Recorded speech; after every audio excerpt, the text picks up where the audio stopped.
Friday, July 7th, 2023. It was a hectic morning while feeding the street cats at 3 a.m. I knew something was up when I first went down and there weren't any cats in the parking lot or greeting me at the stairs. I called out for them and they came out from their respected hiding spots.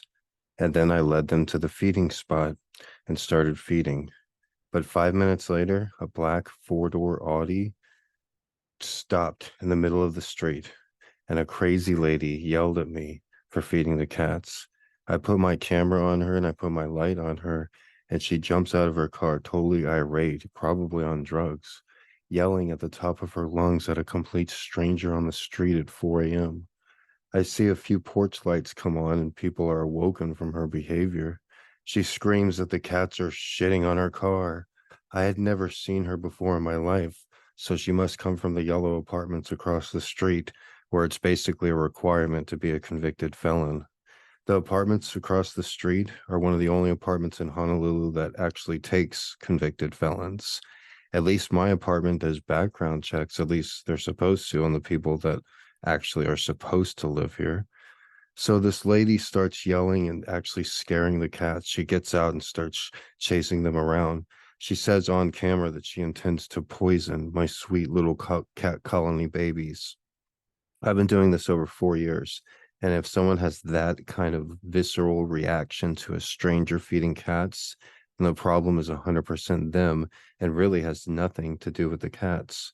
I can guarantee it's not the first time this person has lost her cool. And I can also guarantee anyone driving an Audi and living in that apartment building is a convicted felon. And if any of you are wondering how a convicted felon acts, this woman would be a great example. There is a dealer, or at least I think he's a dealer, who sits outside the yellow apartment building. I don't even think he has an apartment there. He actually uses my empty parking spot, or at least his customers do. And today, after that lady started screaming like crazy, he was in the middle of a transaction and started complaining about weirdos out here.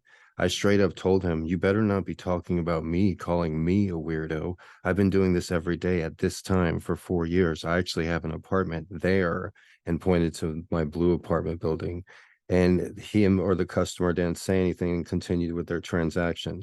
So I added, "And by the way, that's my parking spot." And they didn't respond either. His customer finished and waited in his car a few minutes before pulling away just so I wouldn't suspect anything. They're unaware that the guy feeding the street cats is actually a literal genius who's 12 steps ahead of uh, any of them and any of them they have ever known. I may not be a superhero, but I'm pretty fucking close. And if you want to know what it feels like to be a superhero, all you need to do is look at the faces on the street cats when I go down there and feed them breakfast every morning. We cats. My name is Gregory Brandt, Mr. G. Thank you for listening.